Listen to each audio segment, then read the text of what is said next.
Did you know that one of the most iconic toy and cartoon lines of the 80s, Masters of the Universe, was born from a huge missed opportunity? It's a story of creative genius, corporate rivalry, and a race against time that ended up creating a legend. It all started in the late 70s with a movie you may have heard of, Star Wars. George Lucas's epic science fiction film was about to change cinema forever, and the toy company Kenner had secured the prime license for the toys. But before Kenner, another major company had the chance to manufacture these toys, Mattel. The story goes that Mattel's CEO, Ray Wagner, met with George Lucas.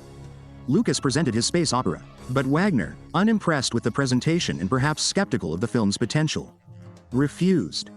He lost the deal. As we all know, Star Wars became a cultural phenomenon, and Kenner's action figures sold out quickly, earning the company hundreds of millions of dollars. Back at Mattel headquarters, you can imagine the palpable regret. They let a golden goose slip away.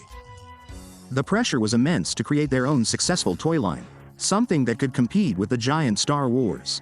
They needed a hit, and they needed it fast. The directive was clear: create the next big thing in action figures for boys. This is where the legend of He-Man truly begins. There are several versions of the story, but the most popular revolves around a designer named Roger Sweet. Faced with the slow pace of development, Sweet decided to take matters into his own hands. He knew that to grab the executive's attention, he needed something visceral, something impactful. He took an existing action figure, a hulking gym rat, from one of Mattel's oldest toy lines, and began to give it muscle mass with clay. He sculpted enormous muscles, giving it an almost superhuman physique. Then, he created 3 different prototypes, presenting them in distinct scenarios. One was a barbarian warrior, an astronaut, and the third, a military soldier. He put these 3 concepts head-to-head in a presentation to Ray Wagner.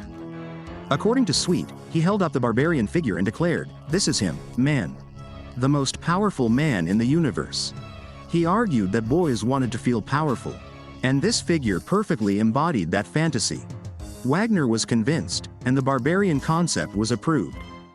Now Mattel had a concept, but it needed a world for this powerful Zero to inhabit. That's when their strategy completely changed how toys were normally made. Instead of creating a movie or comic book first and then making toys based on them, Mattel decided to prioritize the toys. This was the toy-first approach. The design team, including talented artists like Mark Taylor and Ted Mayer, got to work. They created a unique universe that blended science fiction and fantasy, a genre that would later be called science fantasy or sword and sorcery. This was a deliberate choice to differentiate themselves from the pure science fiction of Star Wars. They imagined a world called Eternia, a place of ancient castles, futuristic technology, mythical beasts, and powerful magic. The hero, He-Man, had a backstory. He was the alter ego of the seemingly shy Prince Adam of Eternia.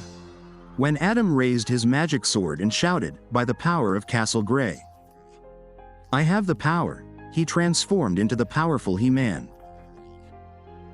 This dual identity was a classic superhero trope, making him relatable to children who might feel ordinary but dreamed of being extraordinary. And what is a hero without a villain? The team needed an antagonist just as captivating.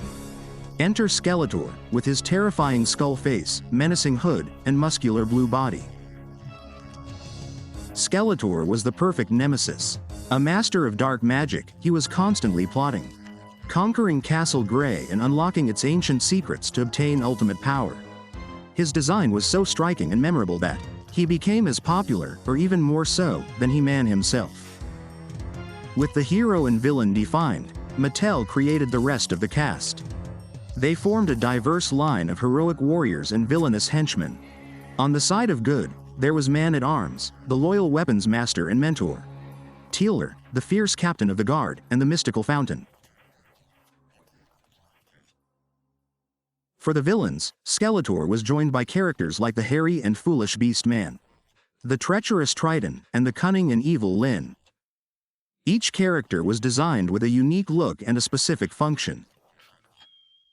This was a key part of the toy prioritization strategy. For example, He-Man had a powerful punch function where you could rotate his waist and he would propel himself backward with a punch. Other figures had features like spring-loaded limbs or heads that squirted water. This made the toys incredibly fun to play with right out of the box. The centerpiece of the entire line was the playset, the Gray Skull Castle. It was a huge, sinister fortress with a skull-shaped facade, a functional jaw bridge, a trapdoor, and an elevator. It wasn't just a backdrop. It was an integral part of the story, the source of He-Man's power and the ultimate prize for Skeletor. It became one of the most coveted toys of the decade. In 1982, the Masters of the Universe toy line hit stores. But Mattel knew that toys alone wouldn't be enough to compete with Star Wars. They needed a story. So, along with each action figure came a small comic book called a Mini HQ. These early comics established the basic law of Eternia. The initial stories were actually a bit darker and more focused on barbarians than the series would become. In these early versions, He-Man was a wandering warrior from a jungle tribe, and Prince Adam didn't even exist yet. The toys were a success, but to truly solidify their place in pop culture, Mattel needed to bring these characters to television. They partnered with the animation studio, Filmation, to create a daily animated series. This was a groundbreaking move. At the time, regulations on advertising to children were strict, and creating an animated series based directly on a toy line was a novel and controversial idea.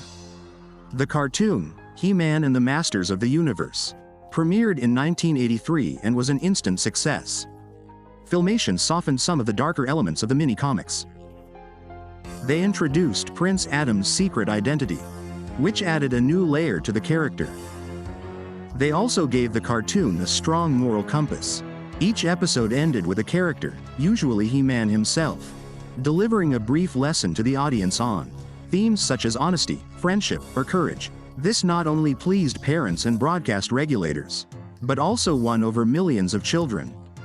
The animation style, while limited by today's standards, was colorful and vibrant, and the iconic opening sequence and memorable theme song are etched in the memory of a generation. The combination of exciting action, imaginative characters, and positive messages was a winning formula. The cartoon boosted toy sales to stratospheric levels. Children didn't just want toys. They wanted to recreate the adventures they saw on TV every afternoon.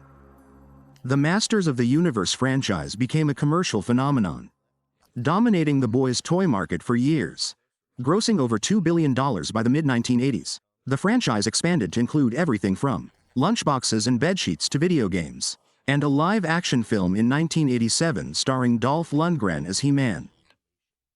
The story of He-Man is a perfect example of how to turn a failure into a spectacular success. Losing the Star Wars license forced Mattel to reinvent and innovate. They created their own universe from scratch, pioneering a toy-focused marketing strategy that would be copied by countless other brands, such as Transformers and G.I. Joe. They didn't just create a line of action figures. They built a rich world with captivating characters, and a mythology that captured the imagination of millions. So, the next time you see that iconic image of He-Man raising his sword, remember the incredible story behind it. It's a story of corporate ambition, creative rebellion, and the powerful idea that sometimes the greatest successes are born from our greatest disappointments. By the power of Grayskull, they truly had that power. Thank you so much for watching. If you enjoyed this trip back to Eternia, don't forget to like and subscribe for more in-depth analyses of your favorite pop culture history. Leave a comment telling us who your favorite Masters of the Universe character is. Until next time.